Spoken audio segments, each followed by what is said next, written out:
There's something magical about the opening line of a great book. It's like the spark that ignites the flame of a story, drawing you in with a few carefully chosen words. Some of these lines are so iconic that they've become immortalized in literary history. Today we're diving into the power of great beginnings and the genius behind some of the most memorable opening lines in classic literature. At 9, we have Fyodor Dostoevsky's iconic book, Notes from the Underground, which begins with a provocative declaration. I am a sick man. I am a spiteful man. I am an unattractive man. I believe my liver is diseased. This opening thrusts us into the mind of a deeply complex and unreliable narrator, setting the stage for an introspective and philosophical journey.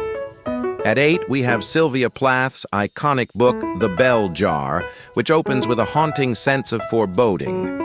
It was a queer, sultry summer. The summer they electrocuted the Rosenbergs, and I didn't know what I was doing in New York. This line sets the stage for a deeply personal and poignant exploration of mental health and identity. At 7, we have Ray Bradbury's book Farenheit 451, which begins with a fiery declaration, "It was a pleasure to burn." This stark and shocking line introduces a dystopian world where books are outlawed and burned, and it immediately captures the reader's attention. At 6, we have Donna Tartt's book, The Secret History, which opens with a chilling confession. The snow in the mountains was melting and Bunny had been dead for several weeks before we understood the gravity of our situation. This line sets the tone for a gripping tale of guilt, mystery, and human nature. At 5, Gabriel Garcia Marquez opens the genre-defining book 100 Years of Solitude, with a line that's as enchanting as the story itself.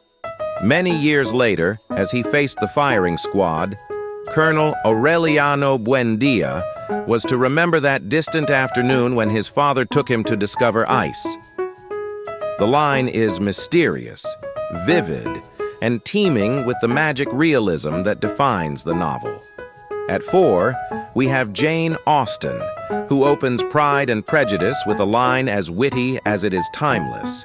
It is a truth universally acknowledged that a single man in possession of a good fortune must be in want of a wife.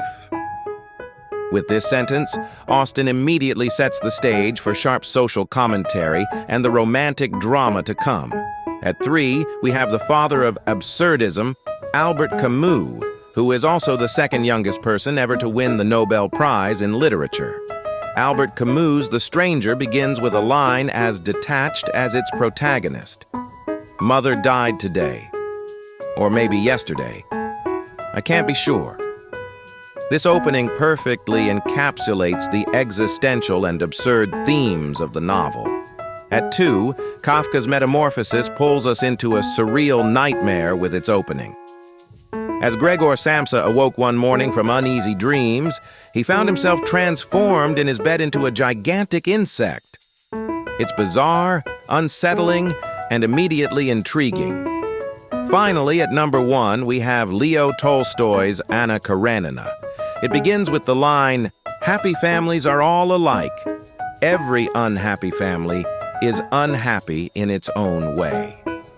With this, Tolstoy sets the stage for a tale of love, betrayal, and human complexity, reminding us how varied and unique personal struggles can be. Each of these lines is like a doorway, transporting us instantly into a world that feels alive and vivid.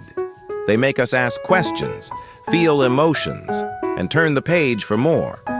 But what makes an opening line truly great?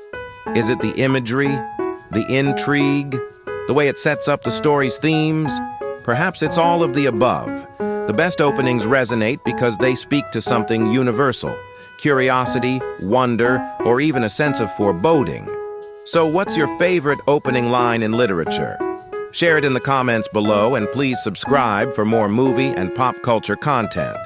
Until next time, keep reading, keep dreaming, and keep finding the magic in words.